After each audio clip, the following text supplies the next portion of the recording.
यवतमाळ जिल्ह्यातील दारव्हा तालुक्यातील तनोळी गावालगत असलेल्या तलावात बुडालेल्या इसमाचा मृतदेह संत गाडगेबाबा आपत्कालीन शोध आणि बचाव पथकानं अवघ्या 10 मिनिटात शोधून बाहेर काढत धाडसी व तत्पर कामगिरी बजावली। मिळालेल्या माहितीनुसार 3 मार्च रोजी सकाळी सुमारे 10 वाजताच्या सुमारास तनोळी गावाजवळील तलावात एक इसम बुडाल्याची माहिती स्थानिकांना मिळाली। त्यानंतर तनोळी व चिखली गावातील नागरिकांनी कालपासून शोध कार्य सुरू केलं होतं। मात्र तलावातील दरीसदृश्य रचना व 20 ते 25 फूट खोल पाणी यामुळे शोध मोहिमेला अडथळे निर्माण होत होते। यानंतर यवतमाळ येथील शोध पथकास पाचारण करण्यात आलं। त्यांनीही सकाळपासून शोध कार्य केलं, परंतु यश आलं नाही।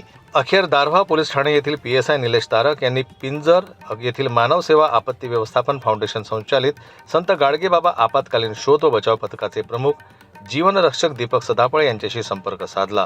माहिती मिळताच दीपक सदाफळे यांनी आपले सहकारी विष्णू केवट, अश्विन केवट, शेखर केवट, हर्षल वानखेडे आणि यश जावके यांना आवश्यक शोध व बचाव साहित्यासह घटनास्थळी रवाना केलं। पथक घटनास्थळी पोहोचताच तलावाच्या मध्यभागी शोध मोहीम सुरू करण्यात आली। खोल पाण्यात अचूक ट्रेसिंग करत अवघ्या 10 मिनिटात मृतदेह बाहेर काढण्यात यश आलं। मृतक इसमाची ओळख गजानन सखरू राठोड, वय 40 वर्षे, राहणार चिखली, दारव्हा, जिल्हा यवतमाळ अशी पटली आहे।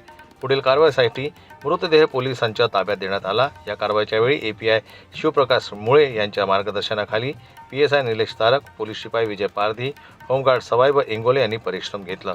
तसंच घटनास्थळी पोलीस पाटील, सरपंच, चिखलीचे माजी सरपंच खूपराम चव्हाण व ग्रामस्थ उपस्थित होते।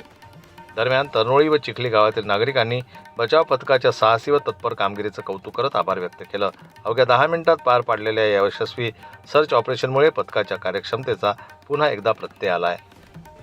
जनमत लाईव्ह न्यूज करता संजय उमग यांची रिपोर्ट, अकोला।